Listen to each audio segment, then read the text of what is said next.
దోపిడీలు చేసినా, దారుణాలు చేసినా అందరూ జగన్ వెనకేసుకొస్తారు. నేను నా డబ్బులు తిన్నానా? వేలాది కోట్లు సంపాదించానా? పదవులు అనుభవించానా? ఏమనుభవించాను? నేను 10 సంవత్సరాల నుంచి అవమానాలు, తిట్లు తప్ప ఏం తిన్నాను? నేను ఏం సంపాదించుకున్నాను?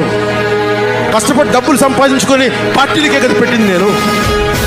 నన్ను ప్రశ్నిస్తారు మీరు నిజంగా మటుకు నా మద్దతుదారులు అయితే నన్ను ప్రశ్నించకుండా ఏంటంటే నిలబడి నాతో పాటు నడవండి, మా జన సైనికుల్లాగా, మా వీర మహిళల్లాగా. ఇక మొదలెడదామా? వామనవతారాన్ని చూపిస్తుంది జనసేన. జగన్ కొడక గుర్తుపెట్టుకో, అధాపాతాళానికి తొక్కకపోతే నా పేరు పవన్ కళ్యాణే కాదు, మా పార్టీ జనసేనే కాదు.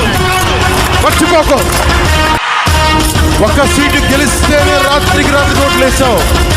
జనసేన 24 సీట్లతో ఏం చేయగలరో మీరు ఊహించుకోగలరా? చెప్పు, భరించమని చెప్పండి. జగన్ సామాన్యుడు రాజకీయం చేస్తే ఇలాగే ఉంటుంది. వ్యూహాలు వేస్తాం, కొత్తులు పెట్టుకుంటాం, నీ కోటలు బద్దల కొడతాం. జగన్కి సంబంధించినంత వరకు పవన్ కళ్యాణ్ అంటే 3 పెళ్ళిళ్ళు 2 విడాకులు. అతని దృష్టిలో 4 పెళ్ళిళ్ళు అంటాడు. మన 4వ పెళ్ళం ఎవరో తెలియదు, జగన్ ఏమో నాకు తెలియదు.